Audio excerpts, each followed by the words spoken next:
안녕하세요. 안녕하세요. 네. 오늘도 오래간만에 인사드립니다. 비뇨의학과 궁금증을 풀어드리는 닥터곰의 비뇨의학 시간이고요. 저는 잠실 서울비뇨기과 장진석이고요. 네, 서울 N 비뇨의학과 여의도 연재승입니다. 요 코너를 지금 세 번째 하고 있는데요. 질문들을 많이 해주셔서 지난번에 이제 못 다 전달해 드린 내용도 오늘 갈무리해서 드리고 중간중간에 이제 실시간으로 궁금하신 점 알려주시면은 바로바로 확인해서 답을 드리도록 하려고 합니다. 네. 시간이 항상 모자랐던 것 같아서 바로 시작을 할게요.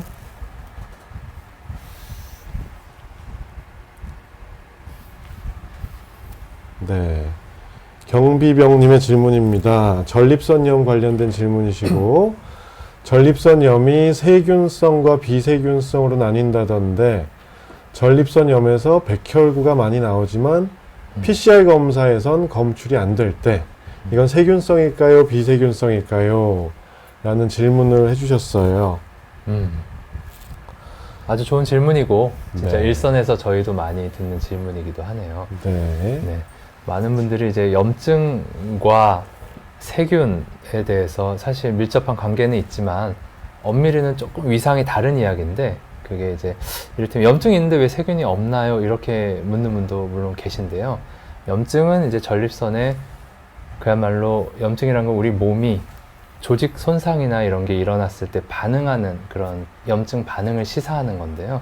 그 손상의 기전 중에서 세균 침입이 포함되어 있는 건데 그렇죠. 예, 이를테면 권투 선수한테 얼굴 얻어맞아도 여기 팅팅 붓고 막 이렇게 뻘겋게 되고 뜨겁고 아프게 되는 그것은 염증은 생긴 거죠. 그래서 만약에 PCR이든 뭐든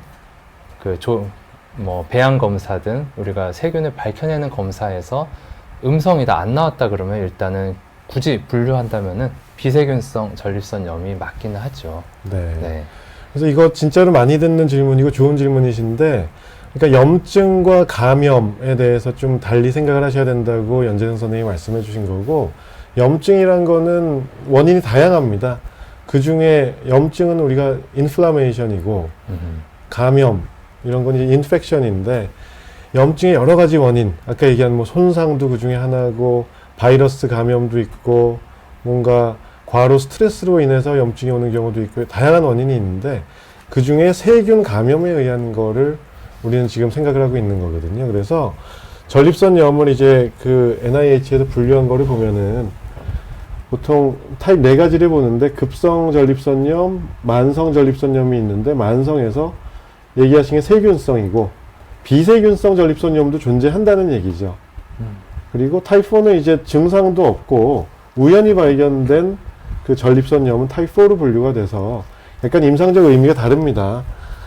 타입 1의 경우 급성 세균성 전립선염에서는 이거는 응급상황으로 치달을 수가 있죠. 네. 그리고 여러 가지 배뇨 장애라든지 이런 통증 같은 증상도 있지만 고열이나 오한 같은 전신 감염성 증상들이 동반돼서 즉각적인 치료를 요하는 경우가 많고요. PSA라고 하는 수치가 올라가 있는 경우가 많고 세균성, 비세균성은 말씀하신 대로 뭐 PCR이 됐건 배양 검사가 됐건 균이 동정이 됐을 때 우리가 세균성 전립선염이라고 얘기를 하고 항생제를 포함해서 치료를 장기간 할 수가 있겠고 근데 제 경우에는 이 타입 3에 해당하는 비세균성 전립선염 환자가 더 많은 것 같긴 합니다. 네, 그렇죠. 아무래도 처음에는 세균이 들어와서 이런 전립선염이 생겼다 하더라도 세균을 이제 죽이는 처치하는 조치, 항생제 조치를 취했을 때 빠르게 증상 호전되는 분도 계신데 저는 이렇게 표현을 합니다. 방화범은 잡혔으나 불이 아직 꺼지지 않았다. 이렇게 말씀드리거든요. 그러니까 세균이 있다고 해서 무조건 전립선염 증상이 생기는 것도 아니고 세균이 없다고 해서 전립선염 증상이 없는 것도 아니거든요. 그러니까 증상과 전립선염은 불이 났다고 간단히 생각하신다면은 그게 이제 벼락이 떨어져서 불이 생겼을 수도 있고요. 애초에 비세균성 전립선염 아니면 방화범이 돌아다니다 불을 냈을 수도 있는데 또 이게 약간 별개이긴 합니다. 근데 물론 세균이 있을 때 세균을 잡으면은 빠르게 호전되는 경우가 많다 보니까 저희가 처음에 구분을 할 때 좀 중요시 여기는 거기도 하고요. 또 이런 얘기도 있습니다. 그러니까 아무래도 비율을 따져보면은 전체로 보면은 아무래도 비세균성 전립선염이 세균성보다 조금 더 많긴 한데 네. 세균성 원인이 조금씩 비율이 높아지고 있다는 거는 저희가 이를테면 PCR 검사라든가 그렇죠. 세균을 검출해낼 수 검출 있는 툴이 그렇죠. 이게 발달하고 점점 있기 발달하다 때문에. 보니까 그러니까 우리가 지금 아까 검출 안 됐다고 하지만 사실은 세균성에 기인했을 수도 있는데 저희가 검출을 못 해낸 걸 수도 있죠. 그러다 보니까 좀 이따가 나오겠지만 임상적으로 경험적으로 항생제를 그냥 처음에는 네. 전립선염 증상이 있을 때 한번 경험적으로 꿍 누르는 방식으로 기선제압용으로 써보기도 하고 그럴 때 효과가 있기도 하고 그렇습니다. 그래서 좋은 비유를 해주셨는데 세균성 전립선염으로 처음에 왔다가도 어떤 분들은 재발하는 분들도 많잖아요. 근데 그렇습니다. 재발해서 오시는 분들은 비세균성으로 오시는 분들이 확실히 많은 것 같고요. 그렇죠. 그래서 이거는 교과서적으로는 전립선염 중에서 세균성이 한 20% 정도를 차지한다고 원래는 되어 있고 진단을 할 때 뭐 항문으로 손을 넣어서 마사지액을 받아내거나 그 후에 소변을 받거나 정액 검체를 통해서 저희가 그 염증이 있는지 균이 있는지를 보게 되고요. 여러 가지 원인 균주들 중에서 대장균이 그래도 가장 흔한 원인 균이 되고 아까 말씀했던 그 PCR이라고 하는 그 DNA를 뭐 한 40만 배 증폭해서 보는 매우 그 민감도가 높은 검사를 통해서 성병과 관련된 뭐 임질, 클라미디아, 뭐 마이코플라즈마, 유레아 플라즈마 이런 것들이 요즘은 검출이 되는 경우가 많이 있습니다. 그리고 뭐 비세균성인 경우에도 초기에는 경험적으로 항생제를 치료를 하고 있다. 이 정도를 생각해 주시면 되겠고, 디디님, 비뇨약은 이제 여성분들 관련된 질환도 많이 나오기 때문에 당연히 그 여성분들도 대환영이고요.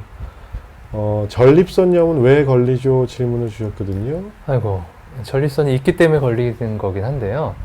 그러니까 우리가 소변을 비우는 방광과 연결된 부분이 통로가 있을 수밖에 없는데 그 통로를 우리가 뭐 걸어 잠궜다가 뭐 열었다가 할 수가 없다 보니까 결국은 세균이 침입을 하든 뭐 여러 가지 이유로 감염이 될 수도 있고 그런 부분인데, 그러니까 여성의 방광염처럼 남자는 전립선염이 흔하다고 볼 수도 있고요. 비세균성 원인이라 그러면은 아무래도 제 생각에는 좀 굉장히 혈류가 많이 흘러야 되는 장기인데 우리가 체중을 가지고 오래 앉아 있다 보니까 뭔가 산소 공급이 잘 안 되고 노폐물이 쌓이고 여러 가지 이유로 해서 염증이 잘 생기는 것 같습니다. 그러니까 여성의 방광염만큼 좀 힘들고 불쾌한 그런 질환이죠. 그리고 뭐 전립선염 잘 걸리시는 분들의 위험 요소들을 뽑아보면은 물을 많이 안 드시는 분들, 과로, 스트레스, 술, 커피, 그다음에 오래 앉아 계시거나 여기가 아래쪽 회음부 쪽이 안쪽에 전립선이 위치를 하는데 거기가 자꾸 눌리면 안 좋기 때문에 그래서 자전거가 전립선염에 안 좋습니까? 이런 질문 많이들 하시는데요. 저는 그냥 통상적으로 나쁜 운동은 아니지만 전립선이 취약하거나 염증이 자꾸 재발하시는 분들은 가급적 자전거는 타지 마시죠라고 말씀을 드립니다. 그래서 그런 것도 관련성이 있겠고요. 네.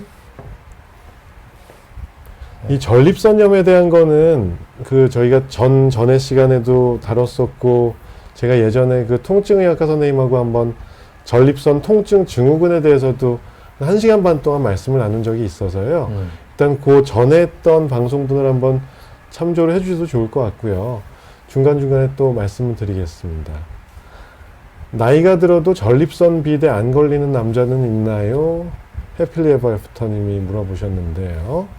네, 운 좋게 계시죠. 전립선 비대증이 약간 이제 장년층의 남성에게 좀 거의 숙명적으로 굴레처럼 다가오는 거는 맞는데 가끔 보면은 계십니다. 전혀 커지지 않고 그냥 적정 크기를 유지하거나 오히려 작아지는 분들도 계시다고 되어 있는데 네. 사실 전립선 비대증으로 인한 배뇨 증상이 반드시 우리 수도꼭지가 좁아지는 전립선 비대증 때문에만은 아니고 짜는 힘을 갖고 있는 방광의 기능 저하와도 연관이 되어 있다 보니까, 그리고 전립선이 꼭 크지 않아도 거기에 이제 불수의근이라고 하죠. 자율신경계 영향을 받는 전립선 그 주변의 괄약근, 이게 또 쪼여져 가지고 잘 안 나오는 사람도 있기 때문에 어찌됐든 연령이 높아지면 배뇨가 좀 힘들어지는 거는 많이 있는 것 같습니다. 네. 그 실제로 그 저희가 한 40대 후반 이후에 비대증이 온다 이렇게 얘기를 하는데요. 50대에 한 50%, 60대에는 한 60%, 70대 이후는 한 80% 이상이 전립선 비대증을 갖고 있다라고 교과서적으로 알려져 있거든요. 그래서 실제로 뭐 10%, 20% 되는 분들은 고령이신데도 전립선 비대에 대해서 뭐 걱정을 안 하셔도 될 수도 있고요. 네. 실제로 저희 그 부친도 아, 아버지가 29년생이시거든요. 네. 근데 소변 잘 보세요. 와, 너무 좋네요. 네, 전립선도 별로 안 크시고 기대하셔도 좋겠네요. 저요. 네. 뭐 가족력이 얼마나 가족력이 있습니다. 상당히 있습니다. 네. 그리고 저기 해필리 에버 애프터님이 그 오른쪽 쌤은 왼쪽 쌤이 입만 열면 뭔가 웃음을 참는 것 같다는데 웃으셔도 됩니다. 이쪽이 왼쪽이죠? 왼쪽이죠. 네. 네. 그 전에 방송한 거 보시면 그런 장면 되게 많아요. 그래서 음. 저희가 무슨 대본을 쓰거나 무슨 그 합을 맞춰놓고서 이거를 준비해서 나오는 게 아니라서 되게 그 돌발적으로 이 친구가 입을 열면은 제가 좀 빵 터질 때가 많이 있습니다. 네, 감사합니다. 네. 일단은 또 옆에 요거 질문 또 보면서 하고 뒤에 거를 또 한번 볼까요? 네, 우리가 이러다 다 못했죠. 네. 성준님의 질문. 아침에 일어나면 발기가 되어 있는데 아침 발기가 자연스러운 현상인지 궁금합니다. 성관계 사정을 한번 하면 다시 발기될 때까지 2-3시간 정도 걸리는데 정상인지 궁금합니다. 아, 네. 정상이네요. 정상입니다. 좋으시고요. 네. 축하드리고요. 야간 발기. 일단 이거에 대한 질문은 자연스러운 현상, 대답은요, 자연스러운 현상이고, 2-3시간 뒤에 부릉기를 갖고 다시 되는 거는 지극히 정상이다. 라는 얘기고요. 야간 발기는,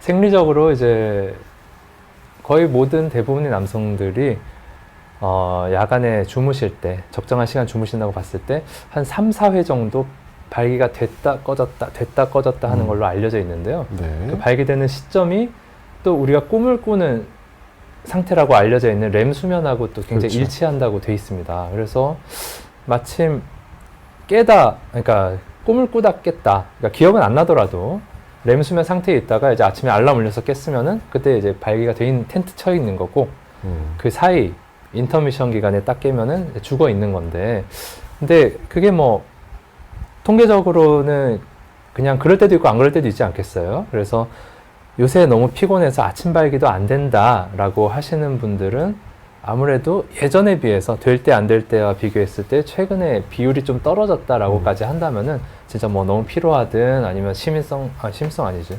그러니까 여러 가지 발기부전의 상황, 뭐 전립선염 때문이라든가 이런저런 상황에 처해 있을 가능성은 있겠습니다. 근데 한두 번, 그러니까 매번 텐트를 쳐야 건강하다 이거는 아니고 그냥 그럴 때도 있고 아닐 때도 있고 굴곡은 좀 있을 수는 있겠습니다. 그리고 사실은 야간 발기 뒤에 있는 이런 그래프는요, 그 무슨 위지 스캔이라고 하는 어떤 자면서 하는 검사하는 장비가 있어요. 그래서 이렇게 나온 거고, 알려진 바로는 대개 건강한 남성들은 야간 발기를 계속 경험을 하는데 그 타이밍에 우리가 인지를 못하고 있어서 깨어있지 않기 때문에 모르고 넘어가는 경우가 많은 거고, 이 렘 수면이나 뭐 발기나 다 그 부교감 신경이 활성화됐을 때 오는 그 일맥에 연관된 증상들이기 때문에 같이 올 수 있다. 그리고 꿈도 마찬가지고요. 렘 수면 때 꿈도 잘 오고 야한 꿈도 꿀 수 있는 거고, 그래서 다 관련이 있고요. 또 어떤 경우에는 자다가 방광이 차면 좀 발기가 되는 것 같다, 또는 뭐 이게 선후 관계가 있는 것 같다 문의하시는 분들도 있는데, 그것도 뭐 맞는 말일 수 있습니다. 그게 방광이 좀 그 팽창하면은 세이크랄 너브라고 하는 그 신경이 좀 그 자극이 돼서 발기를 유발시킬 수도 있기 때문에. 네, 애기들도 소변 볼 때 빳빳하게 서는 것도 있고요. 디디님 야간 발기는 어떻게 우리가 컨트롤할 수 있는 건 아니어서 하고 싶지 않다고 해서 안 할 수 있는 방법이 없을 것 같고, 그러다 보니까 뭐 여담입니다만 이제 어디 다쳐서 뭐 재해, 뭐 교통사고 이런저런 것 때문에 내가 그 이후로 발기부전에 걸렸다라고 주장을 하는 분이 있을 때 법적인 근거로 제시하는 것 중에 하나가 이 검사를 해서 야간에 발기가 만약 된다면 이거는 내가 하기 싫다고 안 할 수 있는 게 아니기 때문에 된다 그러면은 당신은 발기부전이 아닙니다 라고 말할 수 있는 그런 근거도 된다고 돼 있어요. 옛날에는 무슨 우표를 음경 주변에 이렇게 붙여가지고 아침에 깼을 때 이게 떨어져 있다라고 하면 됐었구나. 무슨 얘기를 하나 또 이런 얘기는 안 할 줄 알았더니 갑자기 우표가 또 여기서 왜 나오죠? 아니 안 하고 싶을 때 안 할 수 있냐고 여쭤보셨었구만. 네. 불가항력입니다. 예, 리지스 캠까지 좋았는데. 아무튼 네. 그 디디님, 그 야간 발기를 안 하고 싶을 때 안 할 수 있는 방법은 없는데요. 야간 발기도 그렇고, 발기가 상당히 중요합니다. 건강 지표를 나타내는 측면이 크기 때문에, 심혈관 질환에 대한 상태를 알 수도 있고, 남성 호르몬 수치에 대한 거를 간접적으로 나타내는 지표가 되기 때문에, 야간 발기가 너무 심해서 난 자꾸 깬다. 오히려 좀 다른 전신 상태는 건강하신 분들이실 수도 있어요. 그래서 그러신 건가면 좋은 거죠. 네. 축하드릴 일이죠. 그래서 뭐 불응기라는 것도 어떤 사람들은 한 사정 후에 네.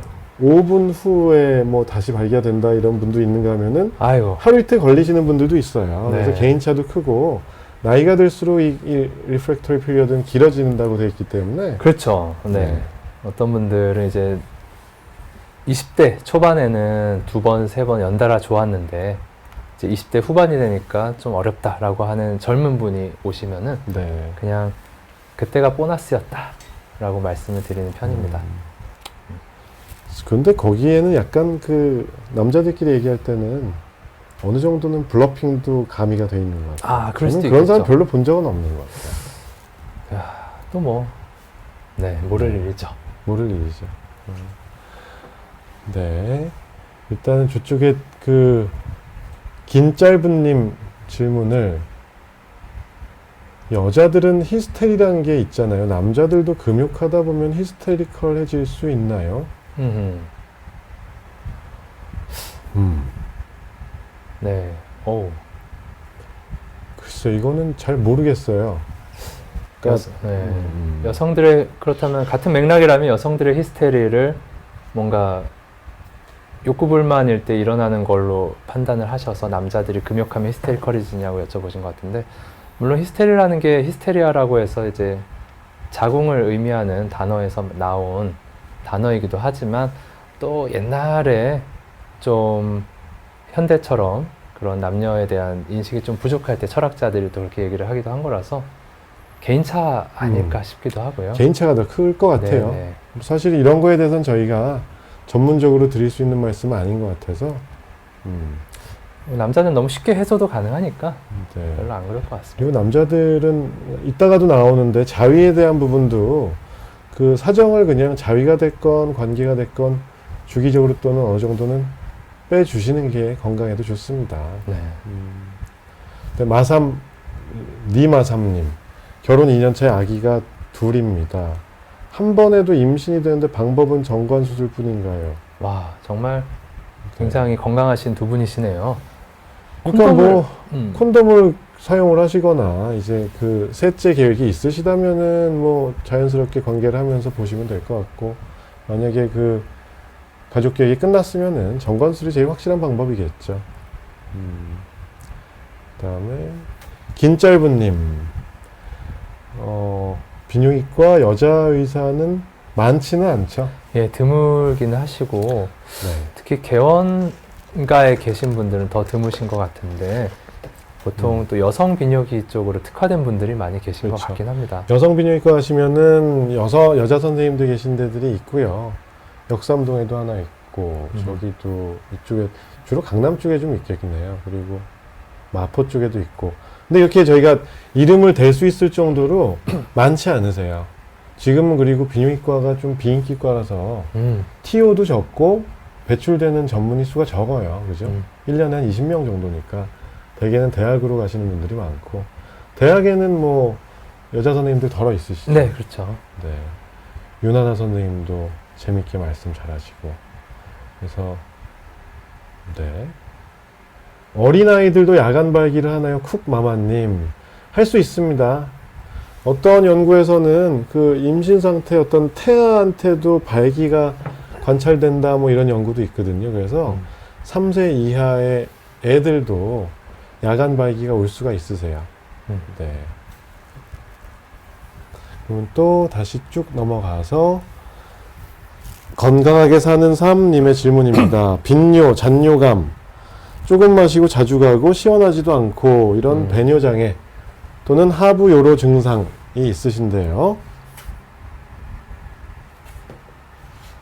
이것도 여러 번 다뤘던 거긴 한데 저희가 이제 러츠라고 부르고요. 로어 유리너리 트랙 심텀, 하부 요로 증상이라고 하고 다른 말로는 배뇨장애라고 얘기를 하는데요. 그 증상들이 이렇게 여러 가지가 있으세요. 비뇨기과에서 분류하는 것들인데 그 소변을 저장하는 기능에 문제가 있는 경우에는 뭐 자주 보는 빈뇨, 오줌을 못 참는 요절박, 밤에 깨는 야간뇨, 그 다음에 오줌을 배출하는 기능에 문제가 있는 경우에는 오줌이 처음에 개시가 잘 안 되는 요주저, 줄기가 약해지는 양뇨, 배에 힘을 줘야 되는 복압배뇨, 오줌 싸다 중간에 끊어지는 간헐뇨 이런 게 있고 배뇨 후 문제로는 뭐 잔뇨감이 있다 뭐 이런 것들이 있거든요. 그래서 이거는 정말 증상과 또 여러 가지지만 나이대와 기저 질환에 따라서 원인이 여러 가지가 있거든요. 그렇죠. 그래서 만약 뭐 여성분이라고 한다면은 단시간에 그러신 거면은 뭐 방광염 의심할 수 있겠고요. 오랜 기간 동안에 그렇게 됐다라고 하면은 과민성 방광 의심할 수 있고, 남성분이라 그러면은 단시간에 그랬으면 조금 뭐 전립선염, 또 오랜 기간이면 과민성 방광, 혹은 중장년층이시면은 전립선 비대증과 연관된 빈뇨 그런 걸 수도 있겠는데, 일단 조금 더 그게 좀 세밀하게 특화되면은 더 자세하게 정확하게 말씀드릴 수 있을 텐데. 그래서 이런 게 만약에 지속되시면은 언제부턴가 이렇게 얘기를 하셨는데 이게 뭐 몇 달 또는 몇 년 동안 이런 증상이 있으셨다면은 빨리 가까운 비뇨기과에 가셔서 나이와 성별을 불문하고 비뇨기과 가셔서 검사를 해보셔야 돼요. 여성분이라면은 갑자기 시작된 거면 얘기하신 대로 뭐 방광염, 오래됐다면 뭐 과민성 방광 또는 뭐 신경인성 방광, 뭐 남성분이라면은 뭐 요도염부터 해서 전립선염, 전립선 비대증, 심지어는 뭐 전립선 암까지도 아이고. 있을 수 있고, 뭐 심리적인 요인, 뭐 불안장애 이런 것 때문에 화장실 자주 가시는 분도 물론 있죠. 네. 그래서 그런 거를 감별을 하려면은 검사를 해보지 않으면 안 될 것 같습니다. 밤토리니님 질문이 금지어라고 자꾸 뜬다고 하시네요. 뭘 물어보셨을지. 아이고. 참. 네. 우회적으로 질문을 해주시면 된다고 합니다. 민채블리 님도 저희 할 때 자주 들어와 주셨던 분인 것 같은데요. 전립선 검사는 언제부터 진행을 해야 될까요? 저희 둘이 생각이 다를 수가 있어요. 그럼요. 네. 어떻게 생각하세요? 저는 뭐 요새 근데 건강검진 굉장히 많이들 하고 계셔서 네. 거기서 조금 이르게 증상이나 이런 게 없음에도 불구하고 전립선이 뭐 조금 크다라든가 이런 식으로 오시는 분도 물론 계시긴 하고, 일단 저는 그래도 한 40대 중후반 정도 혹은 50대 이때부터 해서 그 전이라고 하더라도 일단 앞서 나온 배뇨 증상 같은 게 있으시거나 하면 당연히 전립선 뭐 비대증 아니어도 염증이 있을 수 있으니까 오시는 게 좋겠고, 소위 말하는 남성들에게 필연적으로 온다고 되어 있는 전립선 비대증에 대한 그런 검사 언제부터 하느냐, 저는 한 50대, 40대 후반 이때쯤이 적정한 시기가 아닐까 싶긴 한데요.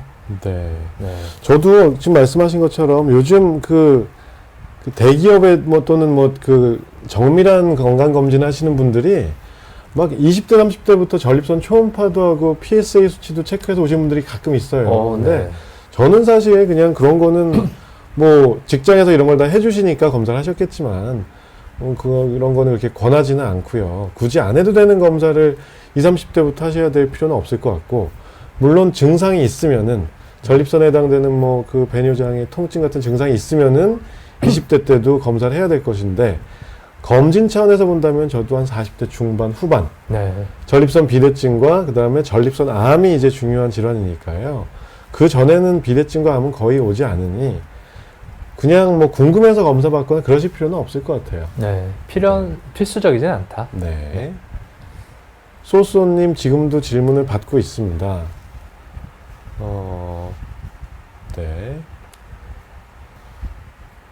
일단은 저기 질문을 쭉 질문이 좀 많아서요. 조금만 올려주시겠어요? 위에서부터 빨리빨리 하나씩 맡아서. 쿡마마님 질문은 그 저희가 잘 모를 것 같아요. 여자의 몸은 시시때때로 변하는데 남자의 몸은 그런 거는 뭐 특별히 어떤 사이클에 따라서 변하는 건 없지 않을까요? 만약에 생리에 관련된 말씀이라고 네. 한다면 남자 몸은 그런 건 없죠. 그런 그런 건 월 없을 것 주기로 같고요. 해서 달라지는 그런 건 없습니다. 최블리님 질문 답 드렸고, 이마삼님 발기력이 전보다 떨어지는데 주변에 뭐 크림도 있고 치료기도 있다는데 저는 뭐 일단은 그 발기력 인정받은 크림 있어요? 발기 크림 뭐 그 신문에 보면은 한 면에 이렇게 스포츠 신문 같은 데 보면은 무슨 막 댓글 같은 거 조작된 댓글이 있고 뭐 이런 거 있는 크림도 있고 뭐 쭉 늘려주는 기계도 있고 뭐 링도 있고 뭐 이렇잖아요. 아, 그런 뭐 맥락. 특허 출원된 거 이렇게 하나 네. 사진 찍혀 있고 저는 일단 다 안 믿습니다. 약 드시면 됩니다. 약 네. 제일 좋습니다. 그러니까 굳이 그냥 가까운 병원 가셔서 그 도움되는 약을 쓰시는 게 낫고, 크림은 아직 공인받은 거는 없는 걸로 알고 있고요. 치료기도 뭐 발기력을 증진시킬 수 있는 치료기는 없다고 알고 있습니다. 성기 크기를 늘려주는 것도 없고요. 그 다음에 써니구님, 정액 색깔이 다른 건 컨디션과 관련이 있을 수도 있죠. 뭐 정의 색깔이 뭐 다양하겠지만 단순하게 그냥 좀 묽었다가 좀 농축됐다가 이 정도 때문에 달라지는 거라면은 그냥 뭐 몸의 수분 상태라든가 아니면 뭐 음식 이런 것 때문에 달라질 수도 있겠고요. 만약에 전립선 염증 때문에 좀 진하고 좀 약간 누리끼리하고 가끔은 초록색이거나 뭐 이런저런 분비물이 있다거나 하면은 그러니까 한 단계 건너서 컨디션 따라 달라질 수 있는 비세균성 전립선염이 있을 수 있으니까 완전히 관련이 없다고는 말씀을 못 드리겠네요. 특히 그리고 질환과 관련해서는 정액의 색깔이 약간 갈색빛을 띠거나 좀 검은틱틱하다 붉은 빛이 돌면은 정액에 피가 섞여 있을 수 있는 거죠. 혈정액증이거든요. 네. 그럴 때는 특별히 어떤 질환을 의심해 볼 수 있으니까 전립선염 또는 뭐 전립선 암일 때도 올 수 있고 해서 그런 증상이 있을 때는 비뇨기과를 꼭 방문해서 검사 받아보시는 게 좋겠고요. 밤토리니님 아까 저거를 궁금해 하셨는데 이게 그 질문이 잘리셨을 것 같지는 않은데요. 과민성 방광약의 부작용은 예전에 일단 많이 쓰였던 항콜린제 계통의 약들이 쭉 있었죠. 뭐 베지케어부터 해서 뭐 토비에지, 뭐 비우피포, 뭐 유리토스 쭉 있는데 그런 약들의 그 부작용은 뭐 입이 마른다거나 변비 같은 게 좀 올 수 있고, 그러니까 부교감 신경의 어떤 콜린제 작용을 막는 로서 오는 뭐 부작용들이 있었는데 그래서 그것도 조심스럽게 뭐 확률이 아주 높은 건 아니니까요. 네. 사용을 해볼 수가 있겠고, 요즘 나온 또 과민성 방광 치료제 중에는 베타3 작용제라는 게 있어서 뭐 방광의 용적도 좀 늘려주면서 뭐 좀 편하게 드리는 약이 있거든요. 그 약제는 이제 또 이런 부작용은 별로 없는 걸로 알려져 있습니다. 네. 그래서 부작용이 그렇게 심하거나 하지 않기 때문에 있어봐야 입마름증과 변비 같은 게 올 수 있고 없을 수도 있고, 그래서 증상이 심하시면 너무 참지 마시고 언제든 약을 트라이를 한번 했다가 끊을 수도 써보고 있고. 끊으면은 뭔가 영구적인 부작용은 없습니다. 네. 네. 일단 소소님 질문 들어가기 전에 이것도 한번 보고, 저희가 맨날 이런 식으로 하다가 질문을 준비해 온 거를 다 못하죠. 네, 지금도 한 네. 10몇 개가 쌓여 있는데 네, 말도 또 빨리 빠르지 말씀드릴게요. 못한데 빠르게 하겠습니다. 네.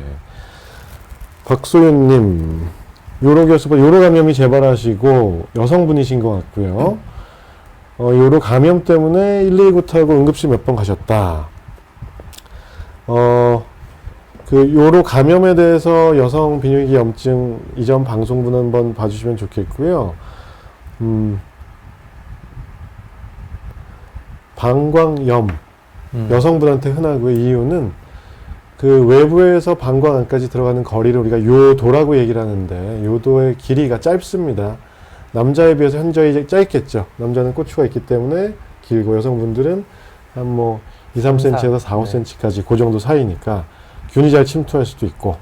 그래서 근데 방광염일 때는 대개는 전신 증상은 별로 없고요. 네. 오줌 누를 때 아프고 찌릿찌릿하고 잔뇨감, 혈뇨, 하복부 통증 이런 것들이 오는데, 심하게 오시는 분들은 응급실 가시는 경우도 꽤 많이 있죠. 그렇죠. 방치하면 신우신염까지 될 수도 있고. 그래서 여성분들이 잘 오는 거는 맞는데요. 일단 뭐 제가 강조드리고 싶은 거는 물을 많이 마시자. 뭐 단순해 보이지만 50kg 여성분께는 최소한 1.5에서 2리터 정도는 꼭 드셔야 된다. 특히 방광염이 재발하시는 분들은 2리터 정도 섭취해 주시는 거를 권장을 하고요. 그 다음에 뭐 똑같이 술, 커피, 과로, 스트레스, 뭐 잠을 못 잤다, 여행을 다녀왔는데 뭐 강행군으로 뭐 했다. 그렇죠. 컨디션 좋게 유지하는 게 좋은 일이긴 한데 어렵죠. 그리고 부부관계할 때 좀 세이프 섹스를 하실 수 있게 신경을 써주시면 좋겠고요.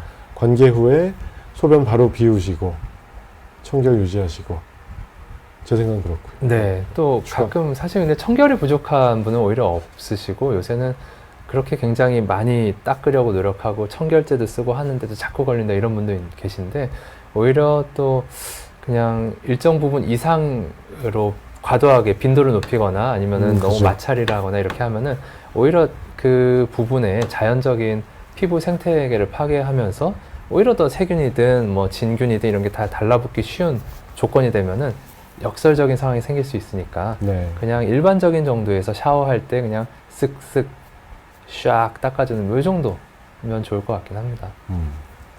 네, 동감입니다. 네. 요거는 뭐, 네. 사실 그 누구도 그렇게 많은 관심은 없으실 것 같은 네. 질문이지만 자, 그래도 뭐, 물어봐 주셔서 의대 졸업하고 미국에서 비뇨기과 레지던트 받고 교수가 되는 방법이 있긴 있겠지만 쉽진 않겠죠. 예, 한 단계 한 단계가 다 높으네요. 네. 왜냐면은 일단 뭐 미국 의사 면허 시험까지는 본다고 해도 그게 또 알게 모르게 저도 들은 얘기입니다만 거기서도 굉장히 그 주요 인기과에 대해서는 뭔가 거기서 계속 뭐 살았다거나 태어났다거나 아무튼 이방인 외지인에게 그렇게 기회가 모두가 원하는 거기 때문에 잘 돌아오지는 않는 경향이 있다고 듣기는 했고요. 미국에서는 비뇨기과가 의외로 인기가 많아요. 그렇죠. 비뇨기과, 미국은 신경외과, 대체로, 마취과 이런 데 예, 인기가 많아요. 수술 계통에 인기가 많죠. 우리나라에 비해서는 오히려 더 훨씬. 제 그 동기가, 왜 우리 그 서울의대 동기 선후배 중에 미국 간 사람들이 옛날에 뭐 그 7, 80년대 학번 선배님들은 많이 가셨어요. 이민을 많이 가셨고, 아, 네. 우리 또래 뭐 40대 의사들 중에도 미국 간 사람들이 꽤 있어요. 한 네. 학번에 뭐 한 몇 명씩. 네. 그래서 교수라는 친구도 있고. 근데 한국에서 의대 졸업하고 전문의까지 따고 얼마 전에 그 동기가 미국 갔는데 정형외과 클리닉을 오픈하고자, 오. 교수가 되려는 건 아니고 네네네. 그러려고 했더니 미국에서 다시 대학을 다시 새로 들어가서 네. 의대 졸업하고 네. USMLE 따고 음. 그 다음에 인턴 마치고 네. 가정의학과라도 보드를 따면 짧게 끝날 수 있는 네, 걸 네. 따면은 네. 개업은 할 수가 있대요. 네. 개업이 어차피 한국에서 정형외과를 전문으로 했으면은 미국에서 할 수는 있으니까 그렇죠. 뭐 그렇게 해서 하는 방법도 있는데, 교수가 되는 게 목적이라면은 좀 조기에 빨리빨리 결정을 해서 해야 될 거예요. 그러니까요. 좀 네. 어려울 것 같긴 한데 잘할 수 있는 딸기님 감사합니다. 잘 어휴, 마시겠습니다. 네. 네. 딸기 80님께서 3,000원을 주셨습니다. 감사합니다. 아, 질문 주신 거 여기 딸기님 거 먼저 해야 될 것 같아요. 네. 딸기 80님, 아버지가 전립선염 비대증을 가지고 계신데요. 감기약 말고도 다른 피해야 되는 약물이 있을까요?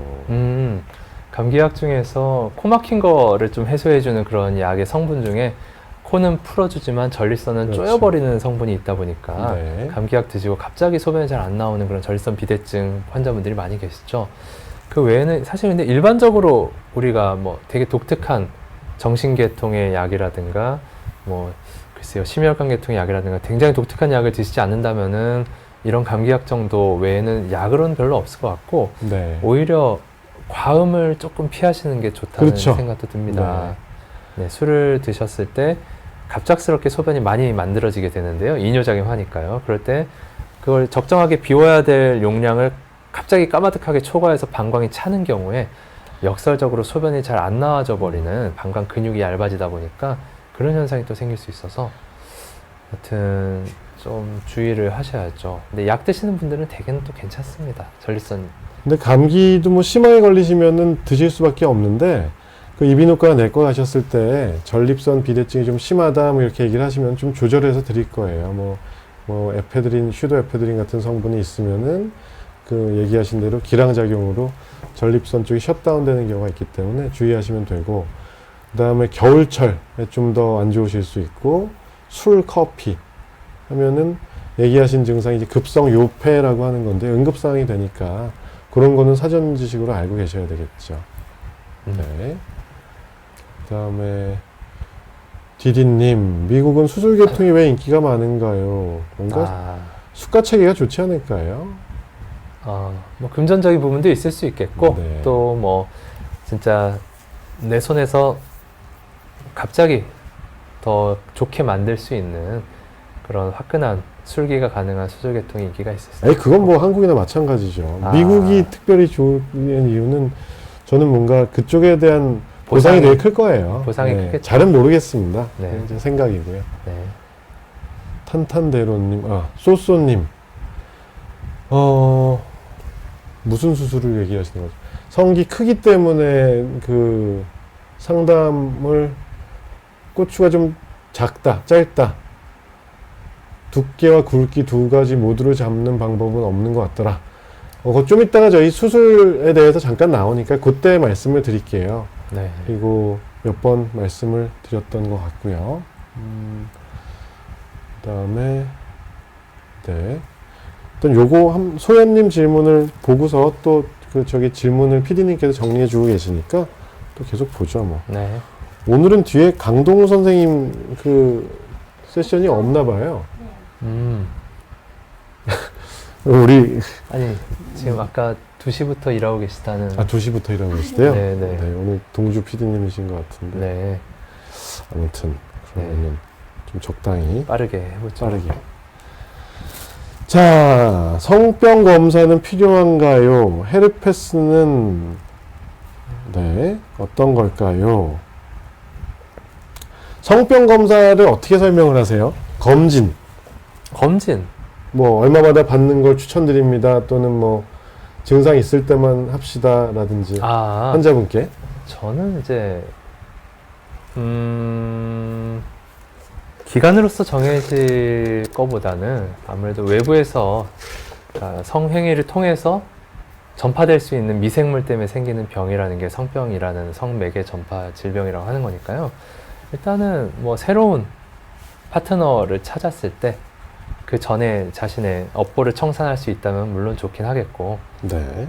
아니면은 뭐 처음 관계를 가진 후에 한번 체크를 해봐도 좋겠고, 그 외에는 증상이 있을 때 한번 검진을 해보면 좋겠다라는 생각이 드는데요. 네. 근데 가끔 이제 특히 야생에 계신 그 아직 미혼의 그런 액티브하게 활동하는 분들은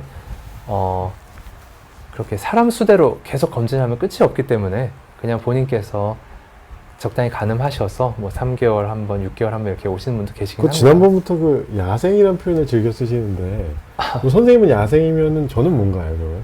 야생의 반대말은 뭐죠? 우리 안에 갇혀 있는. 그렇진 않고요. 그 성 안에 있다. 성이요. 네네. 잘 피해가시네요. 견고한 성 안에 있다. 아무튼 저도 동일하게 생각을 하고요. 증상이 있으면 일단 오셔야 되겠죠. 네. 오줌 눌 때 뭐 불편감이 있다, 찌릿찌릿하다, 뭐 고름 같은 게 묻어난다, 피부에 발진이 있거나 뭔가 좀 이상하다. 그렇죠. 증상이 있으면 당연히 보러 오시는 게 맞겠고. 파트너의 증상도 포함해서요. 그렇죠. 네. 뭐 그거는 뭐 가래가 있으면 이비인후과 가는 거와 마찬가지인 거고요. 그 다음에 파트너가 바뀌거나 뭔가 일회성 만남이 있었거나 뭐 그 뭔가 좀 찝찝한 게 있으실 때는 검사를 받아보시는 게 좋을 것 같고요. 이영상님 동물원이군요. 네, 우리가 아니고 동물원이었네요. 동물원에서는 사육사가 밥도 계속 적기에 주고, 네, 좋은 점도 있을 텐데요. 좋은 점이 많아요, 동물원이. 동물원 좋은 점 많나요? 선생님은 야생에 있어서 좋으신가 보네요. 아니요, 좋지 않습니다. 아무튼 네. 그래서 뭐 요것 한번 읽어봐 주시고요.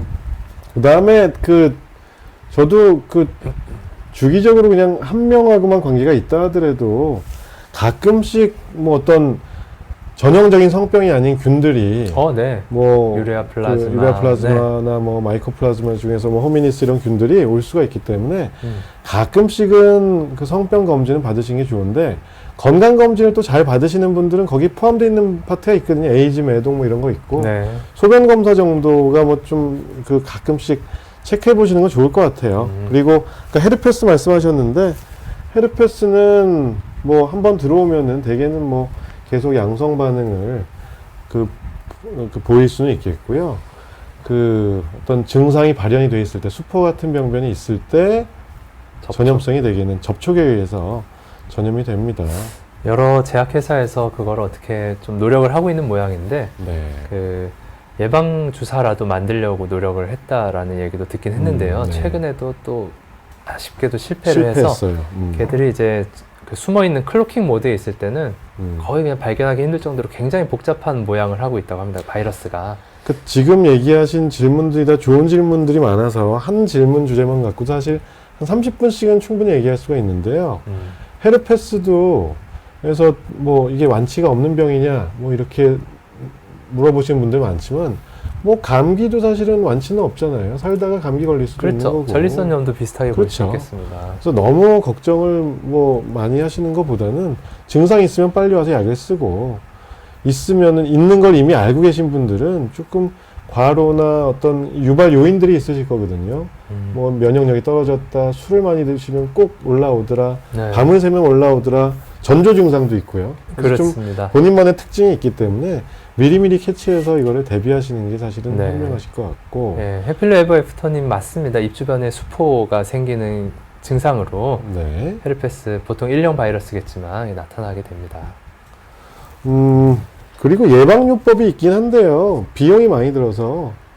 그래서 제 친구들은 그냥 이게 너무 자주 오는 친구들은 이 그 발트렉스 같은 약을 하루에 하나. 하루에 하나씩 6개월 정도를 줍니다. 네, 약값이 어마어마하잖아요. 그렇죠. 한 달에 보험이 안 10만 원 되기 가까이 때문에. 되겠네요. 몇만 원이요? 한 달에 10만 원? 5만 원? 10만 원? 그러니까 6개월치를 사가면은 한 5, 60만 원 나올 거예요. 아, 예. 그러니까 그렇게까지 해서 이거를 예방을 해야 되는지도 사실은 모르겠어요. 그 약을 먹고 있는 동안은 안 올라올 텐데 또 일정 시간 지나면 또 올라올 거거든요.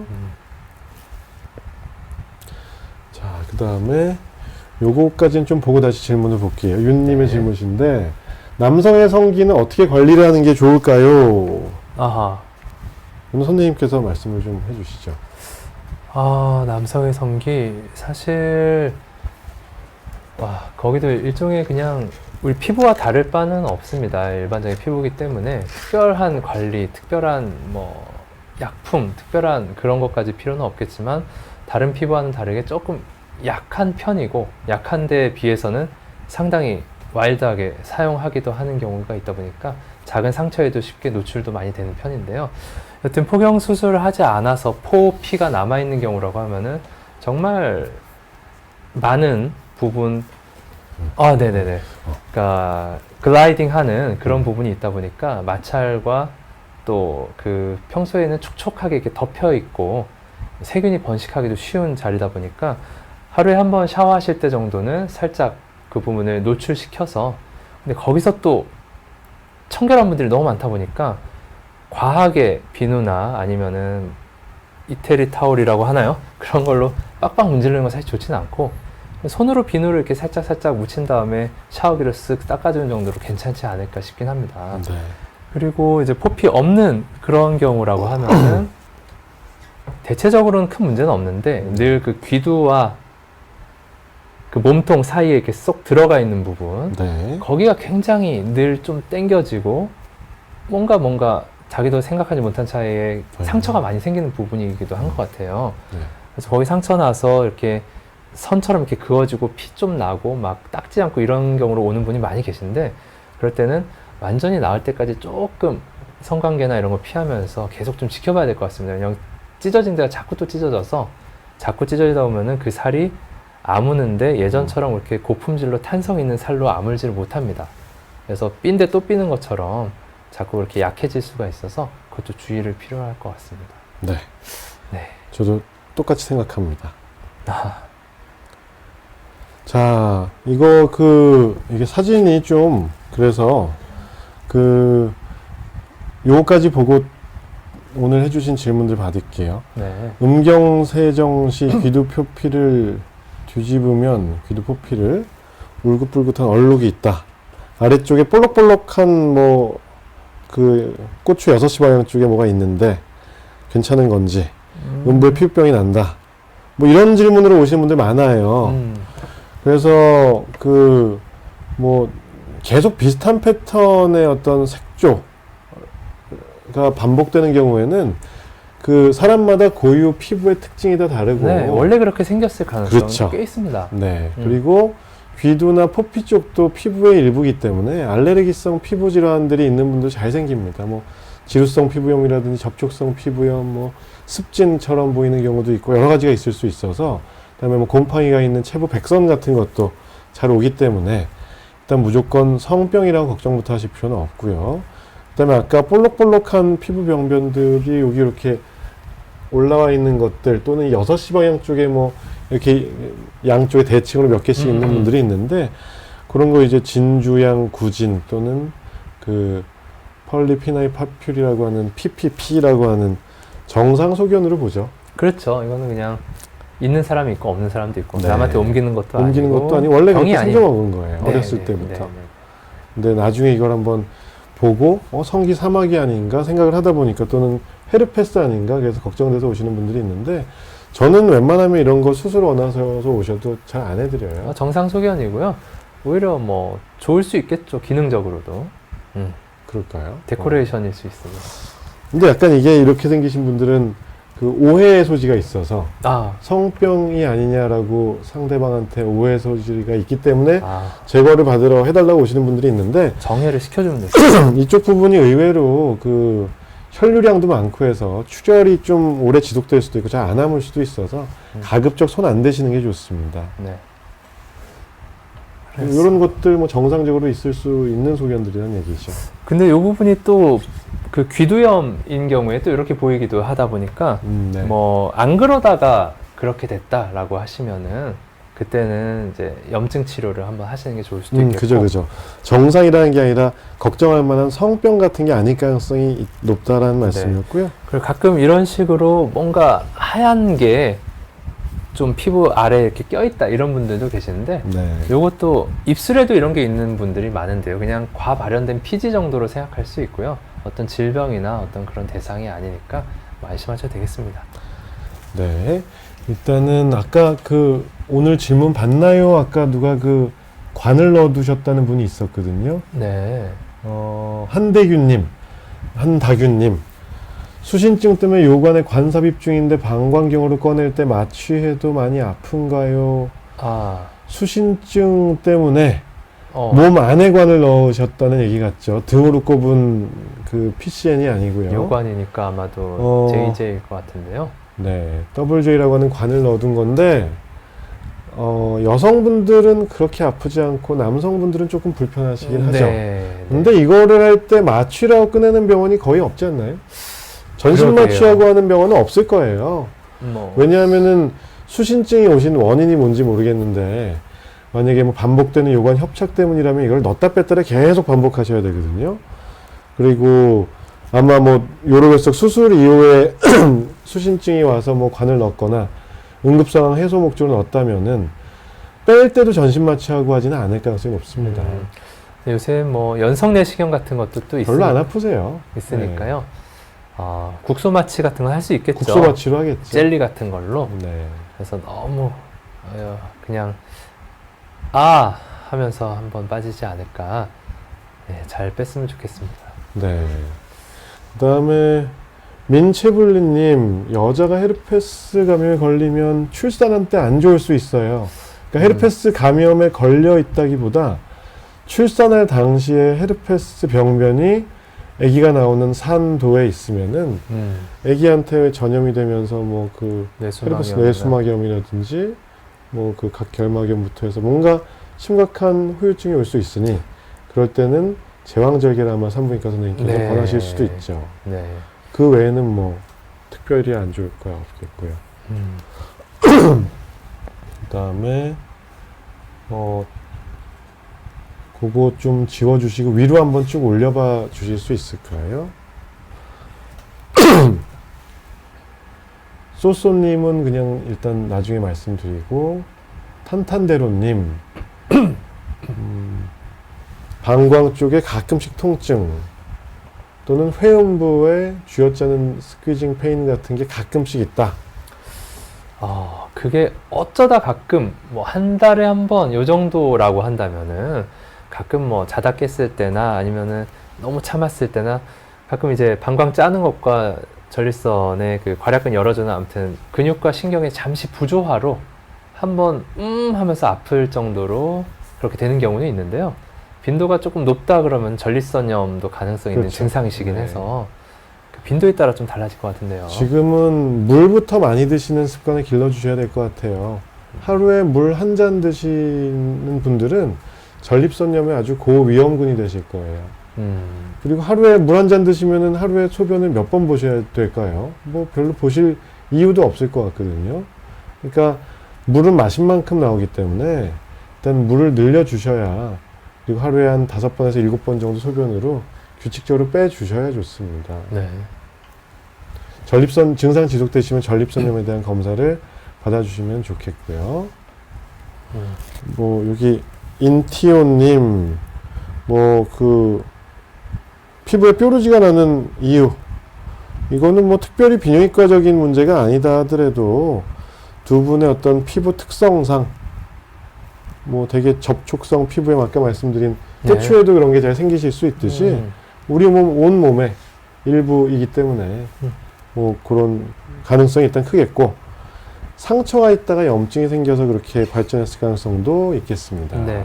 애무가 아니라 아마 다른 자극에도 비슷하게 반응할 그럼요. 정도의 약간 그런 접촉이나 이런 데 민감한 피부이실 수도 있을 것 같습니다. 네. 네.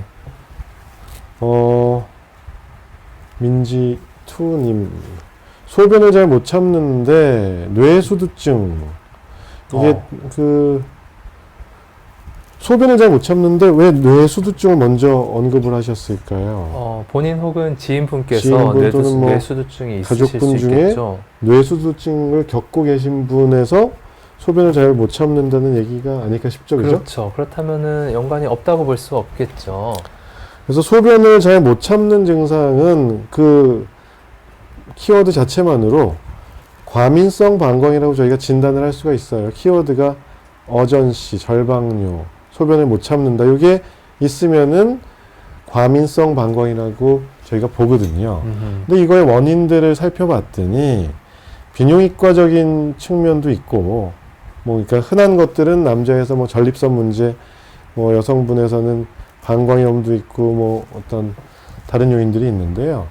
이제 신경인성 방광이라고 해서 그 외적인 좀 여기를 관장하는, 주관하는 신경계통으로부터 문제가 오는 경우가 분명히 있습니다. 네. 그 중에 뇌졸중, 뇌종양, 뇌수두증도 포함이 되어 있고요. 있죠. 그러니까 당연히 가능성이 질환 자체일 수도 있고 다른 원인일 수도 있으니 결론은 검사를 해봐야지 알겠다는 거죠. 비뇨기과적인 검사부터 해서 신경과 신경외과적인 검사를 같이 해서 보셔야 될 것 같습니다. 네. 이거에 대한 부연 설명을 좀 더 해주시면은, 이거는 뭐 짧게 말씀드리고 넘어가야 되지 않을까? 네. 그래서 우리가 지금 굉장히 굉장히 뭐랄까요. 우리는 편하게 차면, 그러니까 가만히 잘 지내다가 요의가 느껴지면은 좀 찼나 보다 하고 비우고 이렇게 간단하게 생활을 하고 있는데, 네. 이러기 위해서 우리 몸의 또 오퍼레이팅 시스템이 굉장히 복잡한 신경을 만들어 놓고 있는데요. 뭐 방광에 이제 어느 정도 이상 물이 차면은 어떤 신경 신호가 올라와서 이제 허가를 받고 내려는 건데, 평소에는 그 요의를 느끼거나 이런 거를 좀 낮춰주는 그런 신호가 또 뇌의 그 송과체에 있는 그런 부분에서 계속 신호를 좀 주고 있습니다. 그리고 그 외에도 뭐 다른 송과체 말고도 그 피질, 대뇌 피질에서도 그런 데 관여가 돼 있는데, 뇌수두증이라고 하면은 여러 가지 이유로 뇌 안에 원래 뇌를 채워주고 있는 그 뇌숨, 뭐죠 그거? CSF가? 뇌척수액이요? 뇌척수액. 네. 죄송합니다. 뇌척수액이 여러 가지 이유로 좀 거기 꽉 들어차게 되면은 뇌 안에 벤트리클 수조인가요?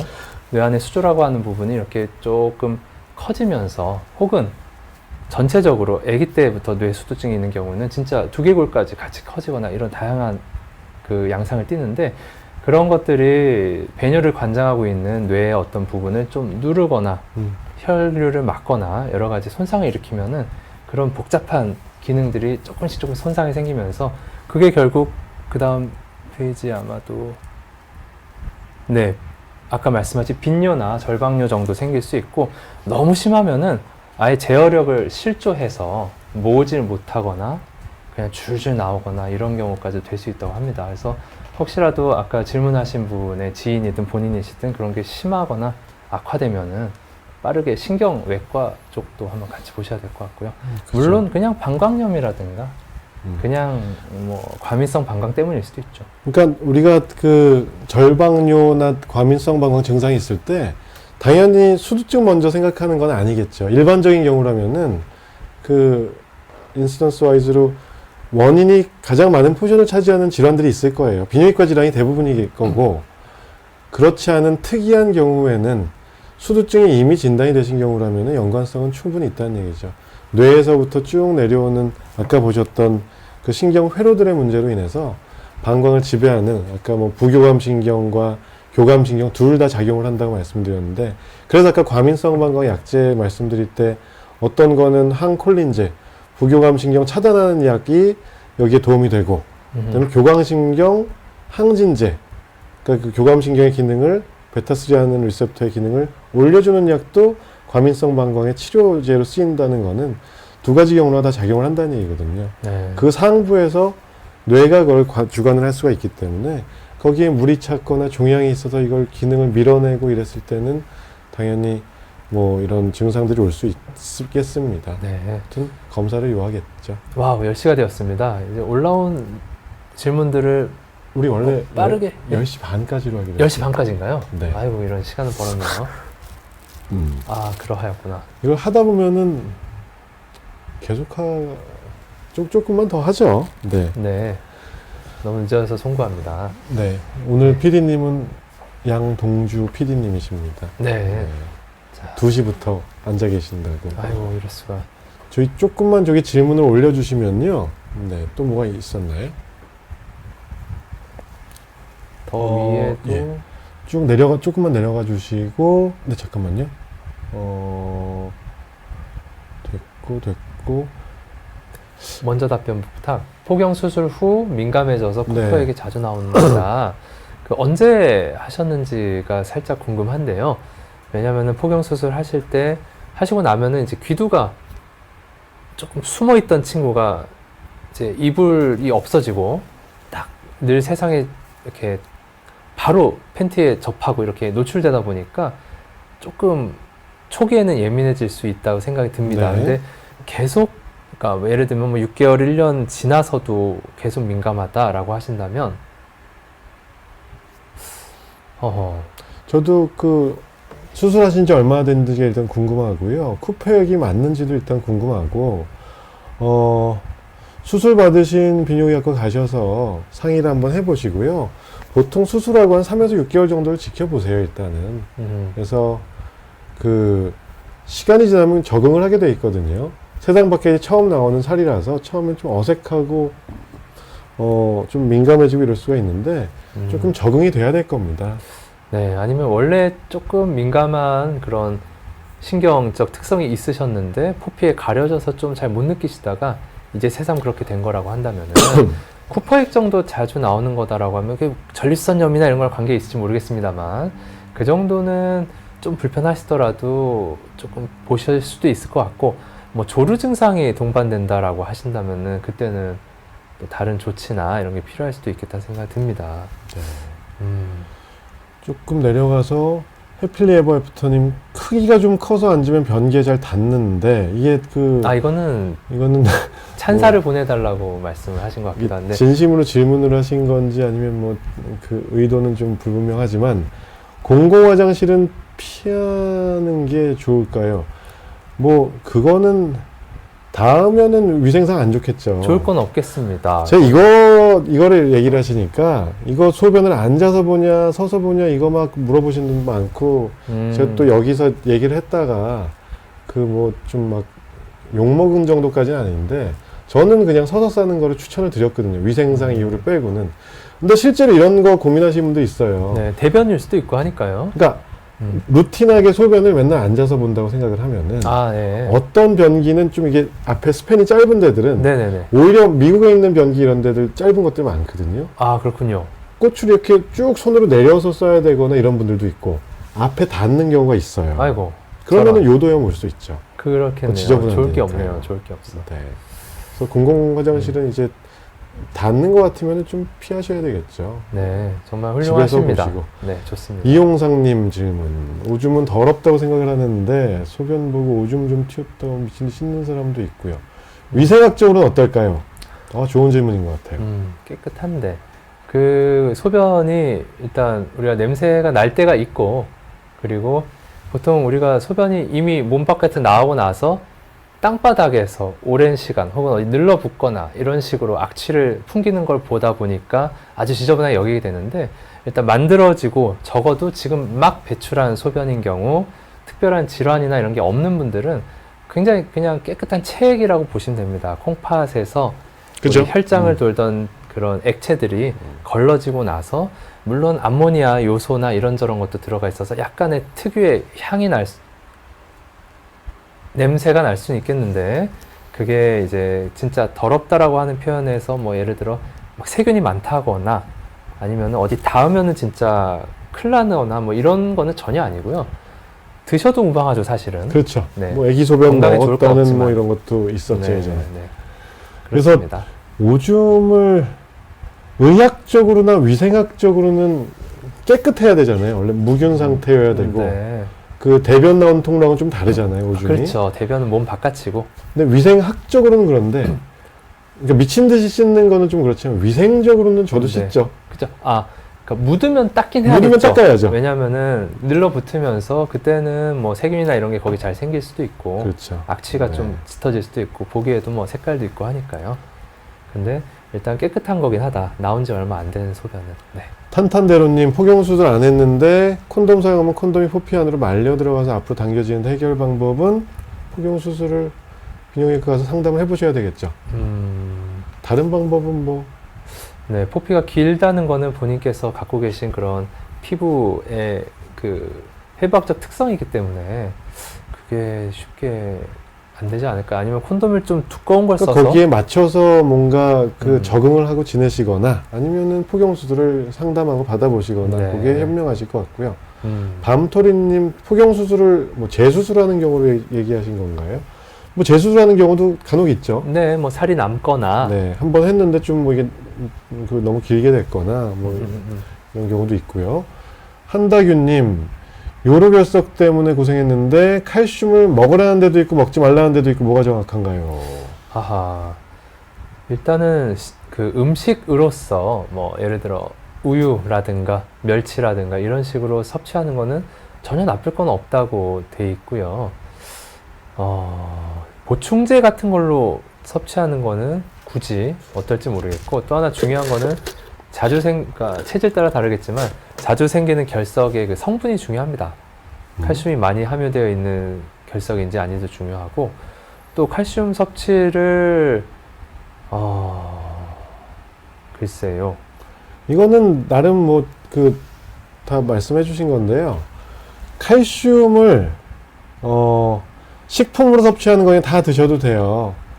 우유, 멸치, 사골국물, 뭐 시금치 다 드셔도 돼요. 먹던 거 다 드시면 되고, 그 다음에 이슈가 되는 거는 칼슘 고용량 제제거든요. 근데 칼슘 고용량 제제를 무슨 그 예방적인 차원에서 비타민 먹듯이 드시는 거는 추천하지 않고요. 골다공증 같은 게 있어서 그 내과 선생님께서 처방을 해서 드시는 분들이 있어요, 분명히. 심하신 분들은 당연히 이거 쓰셔야 돼요. 그 용량 칼슘 제제 쓰면은 결석 유병률이 올라갈 수는 있는데, 그거를 알고서 쓰시는 거예요.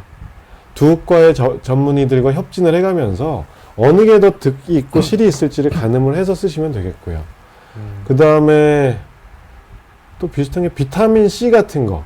고용량 비타민 C는 그 유병률을 올릴 수 있는 거는 맞거든요. 그러니까 종합 비타민 제제에 들어간 함량 정도의 비타민 C는 괜찮은데, 뭐 비타민 뭐 1000mg 뭐 이런 거를 매일 먹는다, 2000mg를 먹는다. 그런 거는 결석 환자한테는 안 좋습니다. 그리고 마지막으로 칼슘 수산석이 제일 흔한 건데 그 성분 확인하는 것도 물론 중요하겠죠. 그래서 근데 일반적인 칼슘 섭취는 제한할 필요는 없으세요. 네. 네. 네.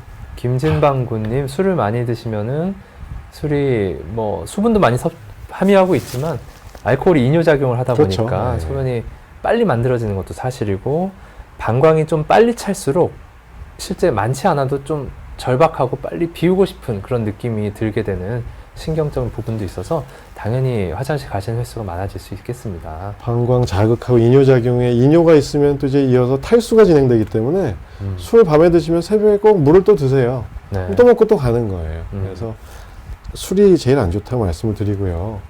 그 밤토리님 발기부전약 추천할 거 이거 이제 여기 나오니까 요거 보고 말씀을 드릴게요.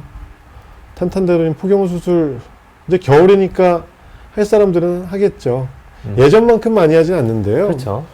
뭐 그 어떤 득과실 정확한 정보를 전해드리고 저희도 뭐 무조건 해야 된다 이렇게 말씀을 드리진 않죠. 그래서 저희는 그래도 한 겨울에 한 100명? 그래요. 100명. 근데 요즘은 성인 포경이 많이 늘어나는 추세긴 맞아요. 네. 애들이 안 하고 하다가 성인이 돼서 많이들 하죠. 100명. 자, 뀨뀨님, 발기부전, 근본적인 치료 방법. 그 다음에 탐봉님, 발기부전 치료 방법, 비아그라, 임플란트 시술.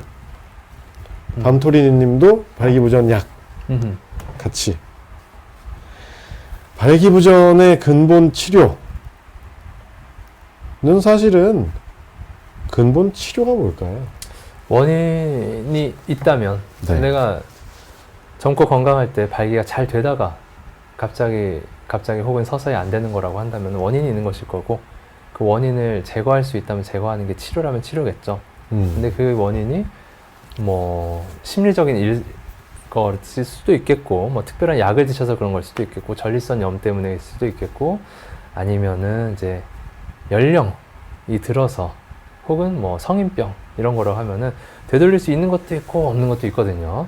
되돌릴 수 있는 소인이 있다면은 당연히 그거를 원인을 제거하는 것이 가장 좋은 치료가 될 거고 어차피 뭐 불로초를 먹을 게 아니면은 나이를 되돌릴 수는 없다 보니 여러 가지 다른 이유인 경우는 일단 캐리할 수 있는 그런 치료법이 이제 아마 뒤에 좀 나와 있긴 할 텐데요. 그러니까 이거를 근본 치료란 거를 문의를 해주신 분들 많으세요. 그래서 혈압, 당뇨, 고지혈증 이런 것도 근본 치료는 뭘까요? 약을 쓰면서 조절하시는 분들 많잖아요. 네. 그건 치료가 되는 건가요? 안 되는 건가요?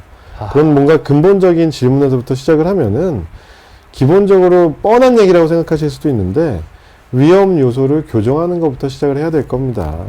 리스크 팩터를 교정을 해야 되는데 뭐는 그 옆에 있는 논문도 그냥 그 임팩트 팩터 높은 논문이었는데 아무튼 리스크 팩터는 발기력 저하는 나이 되돌이킬 수 없죠. 당뇨, 혈압, 고지혈, 비만, 대사성 증후군, 성인병이에요. 내과 선생님하고 잘 상의하시면서 조절 잘 하시는데 밑에 있는 거 이거랑 어차피 같은 위험 요소거든요. 이걸 위에가 조절이 잘 돼야 될 것이고 운동 안 하시는 분들은 당연히 운동, 담배, 술, 복용 중인 약하고도 관련이 있고 전립선 질환 이거는 이제 비뇨기과에서 와서 검사하고 문제가 있으면 치료하면 되겠고요. 복용 중인 약은 약 처방받는 뭐 혈압약, 뭐 이뇨제 또는 뭐 정신과 약제, 한약 뭐 이런 것도 주의하셔야 되겠고 그래서 이런 거는 이제 극과 선생님들하고 상의하시고 요거 좀 교정하면 되겠고 그리고 아주 큰 부분 차지하는 게 뭐 심리적인 요인 네. 시민성 발기부전 저희가 얘기 많이 하잖아요. 네. 이런 것들도 한번 그 마인드 컨트롤을 그 자아 성찰 잘 해보시는 게 좋을 것 같아요. 자아 성찰하면 되나요? 일단 쉽지 않죠. 일단 멱살 잡고 캐리를 하는 게 중요합니다. 자, 그거를 할 수 있는 여러 가지 방법이라고 한다면은 그 다음에 비뇨기과에서 하는 치료는 다시 강조하는 라이프스타일 모디피케이션 그 습관 교정 아까 앞에 나온 것들에 대한 얘기일 거고요. 경구 약물 치료가 근간이 돼야 됩니다. 뭐 치료 병원에서 하는 거는요. 네. 그래서 아까 말씀 주신 여러 질문하신 분들도 있는데 한국에서 살 수 있는 약은 5종류가 있어요.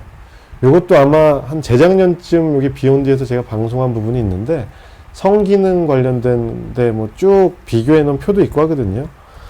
그래서 5가지 약제가 실데나필, 타다라필, 바데나필, 유데나필, 미로데나필 5가지가 있고 네.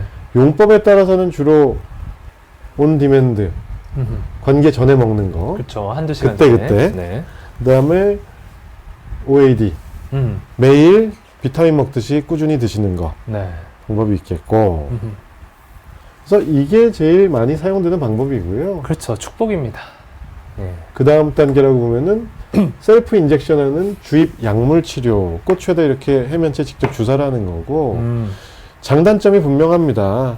효과 좋고 전신적인 부작용은 적겠지만 뭐 국소적으로 찔러야 되니까 아프고 불편하고 거부감이 있을 수 있죠. 한 번 찌르고 끝날 게 아니라 재차 사용하고 뭐 그 주기적으로 하다 보면은 조직이 이제 뭐 파이브로시스가 오고 감염의 소지도 있고 네. 중요한 거 용량 조절에 실패하거나 하는 경우에 발기 지속증이라는 게 오면은 이거는 이제 응급 상황 저희 예전에 한번 또 방송했던 비뇨기과 응급 중에 네, 있었을 거예요. 네, 응급실 가서 발기가 피를 죽지 빼줘야 않는 되는. 거. 물론 경구약도 아주 드물게 발기지속증이 있을 수 있다고 돼 있긴 합니다. 그때는 또 응급실 가야겠지만 네. 뭐 그건 좀 드문 일이 거의 없다고 있습니다. 보시면 돼요. 네. 고용량을 정용량대로만 쓰신다면은 거의 없을 거고요. 네. 맨 마지막에 아까 뭐 질문자분도 계셨는데 수술적 치료 안에다가 심지를 박아 넣는 거죠. 임플란트. 네, 임플란트. 최후의 수단이지만 어찌 보면은 기능적으로 봤을 때는 최강의 수단일 수도 있겠습니다. 필요한 분이라고 한다면은 수술로서도 만족을 얻을 수 있으니까요. 네. 네. 그래서 지금 시판되고 있는 약제들의 오리지널 약제들인데 비아그라, 실데나필 아까 얘기했었고 시알리스, 타다라필, 레비트라는 바데나필, 동아지약에서 나온 자이데나, 유데나필, SK에서 나온 그 엠빅스, 미로데나필 네. 이렇게 5종류가 있고요. 얘랑 얘는 특허가 풀렸죠. 그래서 엄청 많이 풀려 있죠. 네. 그 제네릭이라 불리우는 네, 국내산, 오리지널 약제, 네. 국내산 약제도 그냥 쓰시면 돼요. 네. 요즘 오리지널 쓰시는 분들 거의 없고요. 오리지널 권하는 비뇨기과 의사도 거의 없습니다. 그래서 뭐 많아요. 비아그라류 뭐 제일 각종 많겠죠. 그라들 많죠. 무슨 그라 뭐 누리그라, 뭐 세지그라, 헤라그라, 뭐 88, 세지그라 괜찮네요. 그다음에 토네이도 뭐 또 엄청 많아요. 네, 그렇죠. 한 뭐 20여 종까지 있었다가 지금은 뭐 실데나필이라고 나온 것들도 있고요. 아예 그 이름은 나온 거죠. 그죠? 그래서 가격대는 거의 비슷하게 맞춰놨습니다. 서로 경쟁을 하다 보니까 저는 어떻게 설명드리냐면은 뭐 그냥 이것들 차이가 있을 수 있겠는데 그냥 뭐 벤츠, BMW, 뭐 아우디 이 2개는 국산이거든요. 현대, 기아 이렇게 설명드리는데 물론 현대, 기아가 나쁘지 않습니다. 굉장히 경쟁력 있는 좋은 약들인데 어떤 약이든 다 개인이 먹어보기 전에는 모르는 대다수 분들은 다 그냥 똑같이 잘 듣는 것 같아요. 근데 어떤 분은 난 비아그라는 머리 아픈데 시알리스는 괜찮아. 어떤 분은 반대로 그죠. 이럴 수가 있어서 써보기 전에 모릅니다. 네. 그래서 전반적으로는 비아그라류는 조금 뭐 센 느낌. 약간 센 느낌, 네. 좀 액팅도 좀 짧고 빨리 끝나고, 근데 머리가 좀 아플 수 있고 얼굴 빨개지고, 시알리스는 좀 잔잔하게 길게 하는 느낌인데 뭐 안면 쪽으로 가는 부작용이 좀 적은데 근육통 같은 게 좀 올 수 있고, 그 다음에 얘는 유명한 게 이제 매일 먹는 요법이 있고요. 5mm짜리를. 레비트라는 거의 사장됐을 거예요. 야일라로 야일라가 들어왔습니다. 이제 있는데 옛날에 종근당에 들어왔다가 다시 나갔다 다시 들어왔는데 그렇게 시장 점유율이 높지 않고, 자이데나는 뭐 쓰시는 분들 많이 쓰시고, 네. 엠빅스 의외로 많이 쓰고요. 필름형 아마 세계 최초 필름형이던가요? 그럴 거예요. 아마. 네, 자랑스러운 우리나라 우리나라 약입니다. 제품입니다. 네. 그래서 그 아까 누가 밤토리님 일나정 그런 거 있어요. 야일나, 그다음에 야일라 그렇죠. 그다음에 일나정도 있고 뭐 있는데요. 그런 제가 듣기로는 이런 복제약들이 그 한두 군데 공장에서 다 OEM 생산 주문자 그 그냥 생산으로 되고 있어서 제일 그 저렴한 거 쓰시면 될 것 같아요. 네, 저 뭐 네. 제약회사 추천할 것도 우리나라 없고 약은 그냥 다 비슷합니다. 좋다라고 보셔도 잘 되겠습니다. 만들 거예요. 네. 나중에 저희 그런 거 한번 어디 탐방하기로 했었잖아요. 공장에 한번 가보고 공장에 싶은 마음이 한번 있습니다. 가서 네. 어떻게 만들고 이걸 라벨을 붙이는지 사장님께서 궁금했었어요. 어떤 철학으로 약대를 많이 만들고 계신지 남성 대표로 고맙다고. 지금 10시 20분인데요. 아이고, 이러시구나. 질문을 받을 게 이쪽 걸 빨리 해보고 하나라도 더 보고서 아, 그런가요? 그럼요. 오케이, 알겠습니다. 또 보고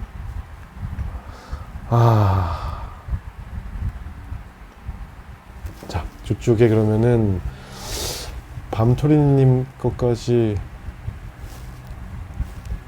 매독이 다시 요새 좀 늘어난다는 보고들이 있습니다. 해필리에버 애프터님.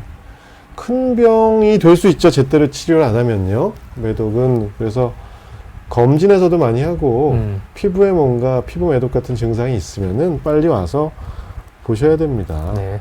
그런데 이제 치료가 우리 중세 시대 때와는 다르게 페니실린 주사로 치료가 될 수 있다는 점에 대해서는 그렇죠. 큰 병은 큰 병이지만 적기에 잘 관찰하면은 치료가 된다. 이게 좀 다르겠죠. 디디님, 성기 크기도 유전인가요? 아빠 쪽 유전? 이거 아세요? 모르겠네요. 저도 참 궁금하네요.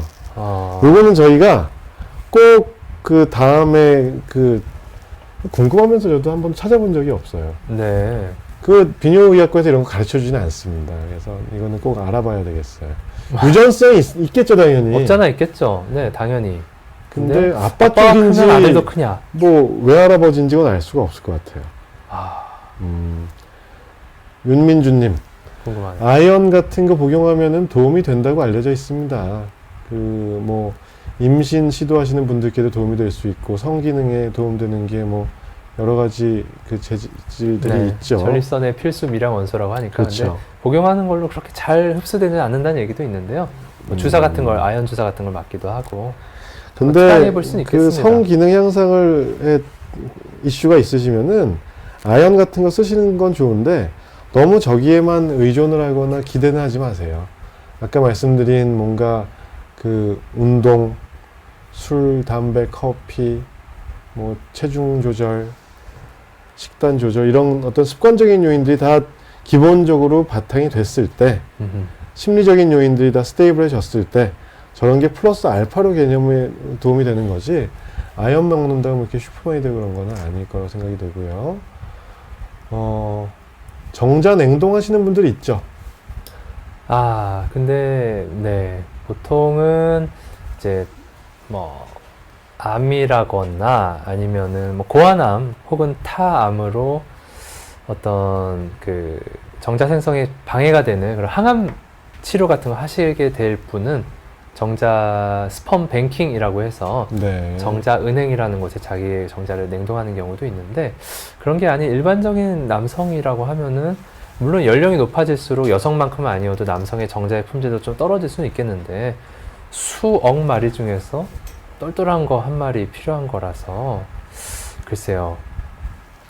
과연 그렇게 생각하세요? 전 그렇게 생각합니다. 네, 굳이. 저도 뭐 그렇게 권하지는 않지만 네. 우리 야생에 계신 선생님께서는 조만간에 냉동하셔야 될 수 있어요. 왜일까요? 우리 아니, 정자는 뭐- 끊임없이 생성되는데 이제 고갈될 때가 멀지 않으셨어요. 고갈되나요? 아이고. 그러니까 고갈된다기보다 퀄리티가 예전만 못할 겁니다. 아, 그런가요? 큰일이네. 네.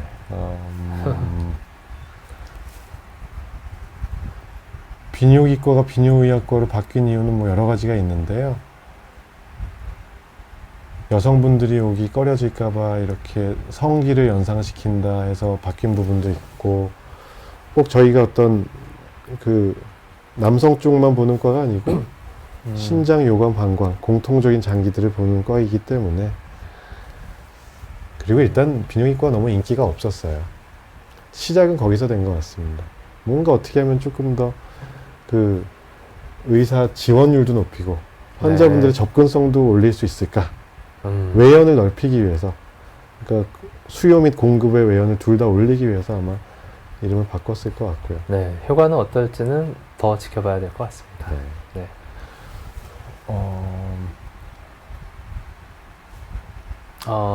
뭐 박대희님 이런 경우 가끔 있는데요. 물론 그 중학교 1학년 때 무릎으로 성기를 매우 강하게 맞아서 그게 어떤 그 영구적인 손상이나 변화를 일으켰을 수 있는가.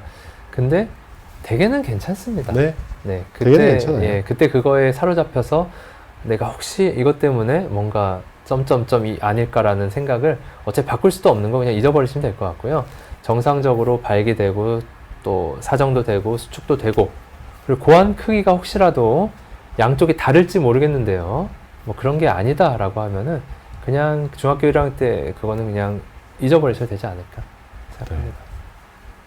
김진방구님 재밌으시네요.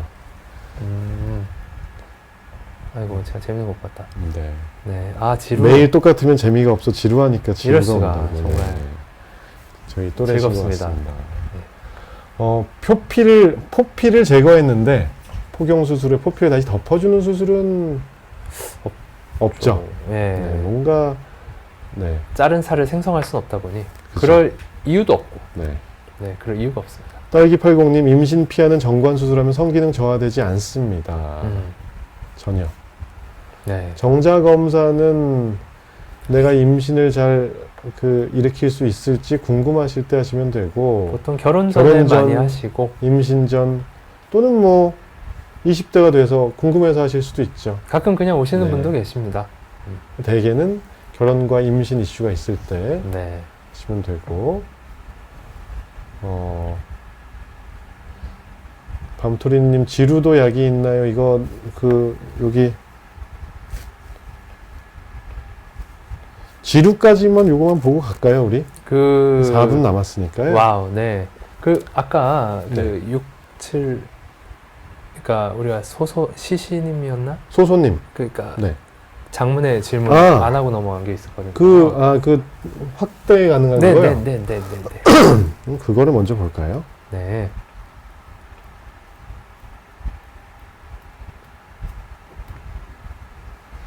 이건 수술 말고 성기 크게 하는 방법이었네. 아까 소소님은 길이와 굵기가 조금 더 고민이다. 그러니까 이게 평상시의 크기가 아니라 흥분 후 5에서 7cm 정도다. 이론적으로는 질의 길이 자체가 네. 뭐 7cm, 뭐 8cm, 9cm 이런 얘기를 하고 있어서 아까 말씀도 하셨는데 임신이라든가 이런 기능적 측면은 문제가 없고요. 네, 여성의 흥분 이런 거에 사실 문제는 없습니다. 길이를 늘리는 방법은 뭔가 그쪽에 인대 같은 걸 좀 늘려주는 방법이 있는데 이게 흥분했을 때 길이는 거의 동일하거든요. 저희가 해발고도라고 맨날 그랬었죠. 예. 네. 근데 예를 들어서 글쎄요, 뭐 그쪽에 지방층이 좀 많이 있는 분이시라거나 네. 아니면 혹시 음낭 쪽에 뭐 갈퀴 같은 게 붙어 있어서 본인께서 측정하셨을 때 그 정도로 측정이 된 분이라고 하신다면은 상황에 따라서 좀 더 개선의 여지가 있을 수도 있다고 생각은 드는데요. 일단은 비뇨기과 가셔서 진찰을 먼저 받아보세요. 수술이 필요 없는 상황일 수도 있어요. 네. 이게 어떤 체중 조절, 복부 비만 같은 게 혹시 있으시다면은 그거 조절 잘 하시고 길이와 굵기를 늘릴 수 있는 방법은 있는데 그걸 하려면 뭐 대체 진피 같은 걸 해야 되겠죠. 필러로 하면은 오히려 좀 굵기는 통통해지는데 길이 부분은 오히려 더 좀 짤뚱막해 보일 수도 있고 외관상은 더 별로일 수도 있습니다. 그래서 수술은 가능합니다. 손가락 크기만 해도 수술은 가능하고 그러니까 대체 진피가 이렇게 있으면은 크게 완제품으로 나오는데 밑에 좀 잘라내고서 수술해야 될 수는 있겠죠. 임신 가능성에는 영향을 미치지 않을 것 같고요. 그리고 이 정재현님 질문은 수술 말고 뭐 성기를 크게 하는 방법은 아이고 이거 그거네요. 어떤 필리핀인가에서 남성 확대 기구를 어떤 사람이 사서 네. 택배를 받았는데 돋보기가 하나 네. 뉴스에 나와가지고 네, 뉴스에, 깜짝 놀라서 네, 주의 뭐 태양을 향해서 이렇게 보지 마십시오 뭐 이런 얘기가 적혀 있었다고 하는데요. 어쨌든 다양한 남성 그러니까 수술적이지 않은 전통적인 약간은 좀 역사가 다 있습니다. 이거는 제일 오른쪽 거는 그래도 예전에 뭐 시도도 되었던 방향인 것 같은데요. 베이큐움 네. 음압 베이큐움 진공을 디바이스 이용해서 있죠. 진공을 이용해서 음경을 크게 만드는 이런 부분인데 요 추를 단다 수련하듯이 이런 것도 마찬가지인데요. 글쎄요. 그러니까 결국 음경 크기는 결국 아까 저런 거 외에는 결국 타고난 백막 그리고 네. 그리고 그 안에 있는 해면체와의 연관인 것 같은데요. 만약에 이런 행위들이 정해져 있는 그 백막이라고 하는 질긴 막이거든요. 네. 그거를 어떻게 조금 마이크로하게 상처를 일으켜서 조금 더 늘릴 수 있느냐. 그게 글쎄 0.5cm, 1cm도 안 된다라고 말씀은 또 못 드리겠는데 그냥 수술을 하는 게 그렇죠. 네. 그 무슨 운동도 있었어요. 뭐 제이크 운동 뭐 이런 거 있었잖아요. 아, 어떤 좋은 운동일까요? 근데 그게 팬시해 보이긴 하는데 그 베큐um 디바이스도 그렇고 네네. 뭔가 그 검증된 것도 아니고 부작용도 있기 때문에 네. 살아남지 못한 이유가 있겠죠, 아마도.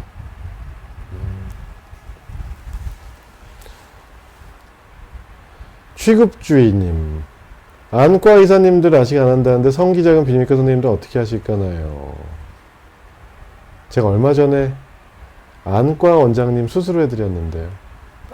저는 라식을 했고요. 아, 크로스는 하는군요. 크로스는 하네요. 네. 그러고 보니까 안과 선생님들 라식 수술 뭐 롱텀 팔로업 결과가 없고 이래서 잘 안 하시는 것 같은데 뭐 글쎄요.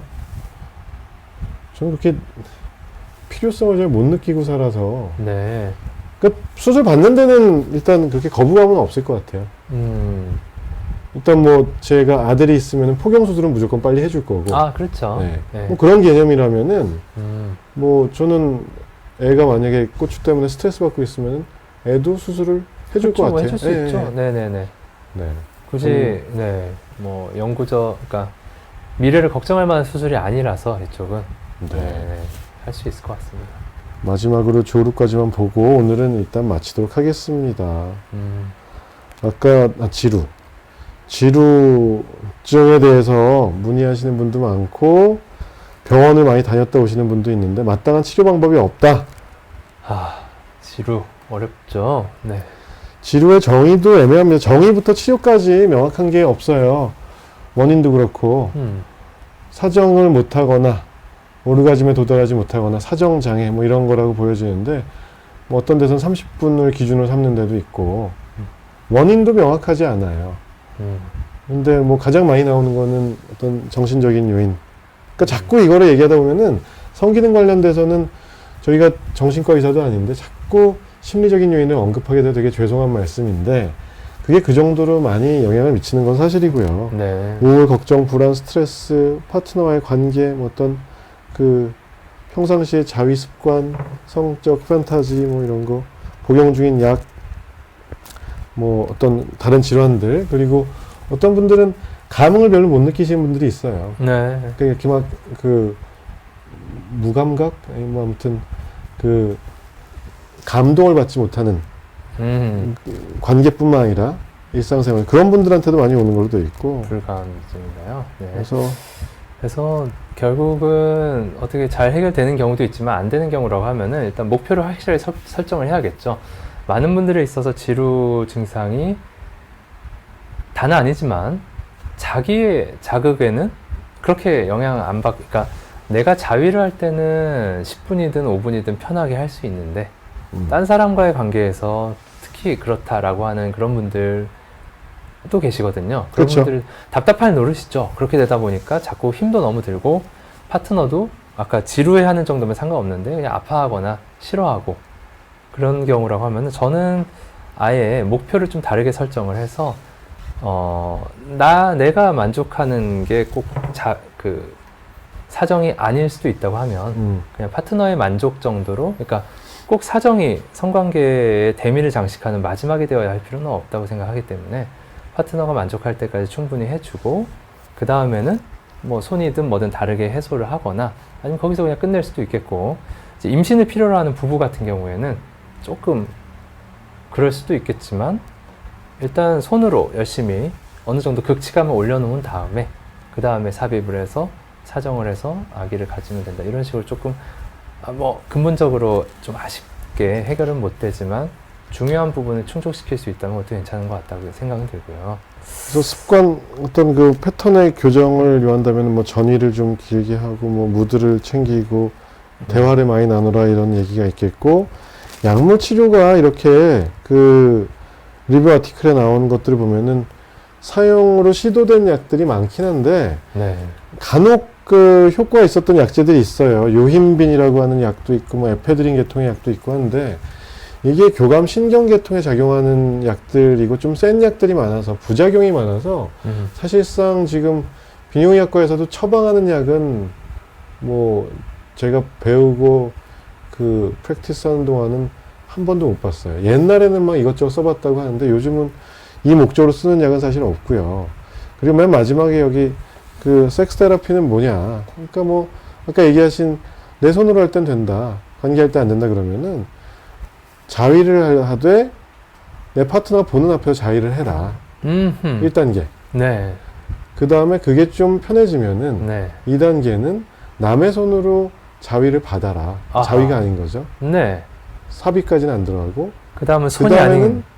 세 번째는 삽입 단계로 가는 거예요. 순차적으로 뭐 그런 게 도움이 된다고 하는데 들어봤을 땐 팬시하네요. 이거는 나중에 오늘 사실 그 강동호 선생님이 오셨으면은 바톤을 넘기고 가려고 그랬었는데 아, 그 강동호 백혜원 선생님께서 이런 거에 전문가가 아니실까 싶고요. 네. 사실은 뭐 이거는 저희가 뾰족한 저희가 뭐 네. 섹스 테라피를 뭐 그 교육을 하거나 이러진 않으니까 그렇죠. 비뇨기과에서는 한계가 있겠습니다. 네. 보조적으로 만약에 관계하시다가 이제 체력적으로 약하니까 조금 발기력이 꺼지는 것 같다라고 하면 발기력이 꺼지면 그때 들어가는 성적 그 자극은 또 무효가 돼 버리니까요. 보조적으로 그러니까 발기약을 쓴다거나 아니면은 뭐 러브젤 같은 거를 쓰면서 성감을 좀 높여보거나 뭐 다양한 그런 시도 정도가 있을 것 같습니다. 네, 남은 질문은 그러면은 마무리를 해야겠죠. 뭐 거의 질문 주신 것들 만약에 뭐 다 설명 못 드린 게 있으면은 PD님께서 나중에 좀 정리를 해서 또 알려주실 것 같고요. 오늘 아무튼 늦은 시간까지 시청해 주시나 아이고, 네, 그 감사하고요. 저희는 오늘 후다닥 여기까지 하고 가보겠습니다. 고생하셨습니다. 감사합니다. 네, 감사합니다.